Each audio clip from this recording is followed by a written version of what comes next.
order kayo.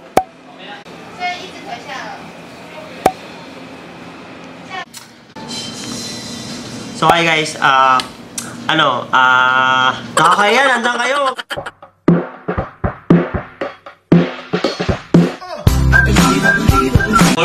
Yung vlog ko kasi sensitive. Hindi, confident ko, nalalagay din kung saan. Parang sinti kasi to, kasi syempre, di ba? So guys, gusto ko lang magpasalamat sa inyo kasi we hit 6,000 subscribers sa channel ko. And, yay! Thank you!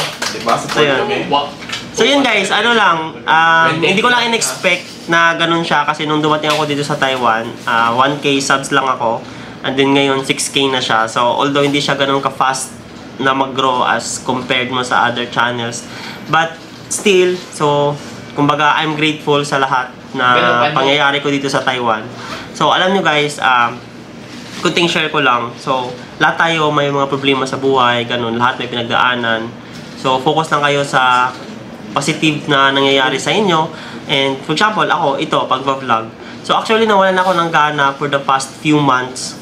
So, parang, kasi, di ba, maraming mga problems na, siyempre, hindi mo naman pwede i-share kasi, as we all know, kahit i-share mo naman yun sa inyo or sa ibang tao, at the end of the day pa rin kasi, tawag dito yung battle mo, yung battles, yung problema mo sa buhay, ang makakasolve pa rin yan or is ikaw lang din. Kailangan mong, kumbaga, may mga laban tayo na kailangan nating ilaban mag-isa. So, ayun. So, kumbaga, don't expect much sa mga kilala natin, sa mga friends natin. So, wala, yung may nag-advise lang din sa akin nun dati. So, guys, yun.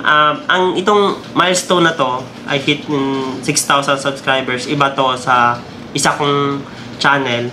Kasi may isa akong channel about credit card, savings, and investment. Yun kasi, hindi ko masyado na-focus doon. Kumbaga, yung effort ko doon is hindi ganun katulad nito sa channel ko ngayon. Na kumbaga, it's more on my personal, talaga makita may personal attitude or personality ko dito sa channel na to. Kasi yung isa is more on, advice ko sa how I handle my finances, ganun. Pag dito kasi, parang makikita nyo kung ano yung facade ko as a person. So, thankful ako. So, although na, dito, tuloy ako. Yan pala mga kasama ko guys, so shout out na lang sa inyo. Ito. Yo! Yan, so mga ka-department ko yan. Ayan, so parati yan sa mga vlogs ko. Madalang. Makikita niyan parati sa vlogs ko. Madalang kami sa vlogs. So yun guys. And pala, sa mga kapwa ko content creators na nandito sa Taiwan, so sa mga sabi sa akin, and sa mga subscribers ko na nandito sa Taiwan na gusto mag-start ng YouTube channel nila. So advice ko lang talaga is, mag-upload kayo ng first video nyo. Yun lang naman eh. Yun lang talaga yun. Mag-upload kayo ng first video nyo and then explore and then keep on improving yourself. So, don't try to compare yourself sa other content creators. Although, make it a habit na gawin nyo silang inspirasyon. So, don't make it as a competition. So, the only competition that you have is yourself. So, not other people. So, yun lang talaga. Kasi ako, I started my vlog when I was in the Philippines. 2019 ako nag-start ng YouTube video. If makita nyo yung YouTube video ko sa isa kong vlog, so ipakita ko na lang. So, yan siya. So, kasama ko pa noon yung parents ko, nanay ko, yung mga kung ano-ano dyan na mga nakikigaya, nakikiuso. Ito pala, dati kasi parang gusto natin makigaya or makiuso kung ano yung trendy. For example, si Alice Gonzaga noon, kung ano yung mga bago nilang video na pinapatrending. Tapos gusto din natin na gayahin yung anong content nila, which is okay yan sa umpisa, but in the long run, hindi siya ganun kasi hindi ikaw yun eh. So, ang tipo ko, ko lang is, one is, kung gusto nyo mag-create ng channel is, you give value sa other people. So, nakita nyo sa other channel ko, yung Pinoy Life. Kumbaga, I give advices about credit card, about finances, investment, based on my own experience. So, I don't copy-paste sa others. So, that's why I always put a disclaimer na based on my experience kasi iba yung my experience ng iba yung experience ko, which is in other way around is relatable naman siya kasi for sure if na-experience ko, may experience with it. Ayun, so yun lang. So if gusto nyo mag-create ng YouTube channel nyo is create your own channel based on who you are, what you are, where you are. So don't be shy. So kung nahiya kayo na hindi pa kita yung mukha nyo, may mga channels naman na walang mukha, pwede kayo through words lang, through cinematics, ganyan.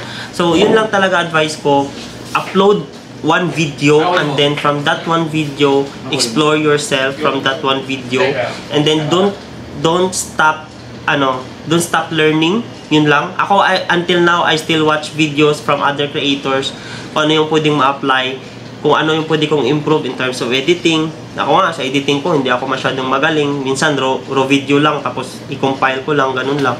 So, but ang pinaka-importante kasi when you create a content is ano yung value na mag-give mo sa tao or sa mga nanonood, either for enjoyment, entertainment, or you can educate, or ganun, or self-knowledge, ganun, or nakakatawa, or somewhat ganun.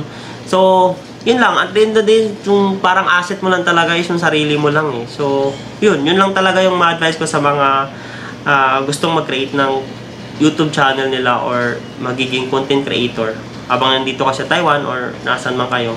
So, yun lang guys. So, ayun. Thankful lang ako. I'm very thankful sa journey na to kasi dito ko mas nakilala yung sarili ko. Dito ako nabuo yung confidence ko.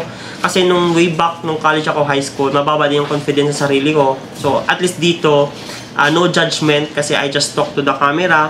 Ayun. And walang magko-comment or sa likod. At least, may mag-comment na napoda yung video. Pero no choice na ako kasi na-upload na and ayaw ko na ma-delete. So, at least doon, ayun, unti-unti, ayun, madi-discover mo yung sarili mo.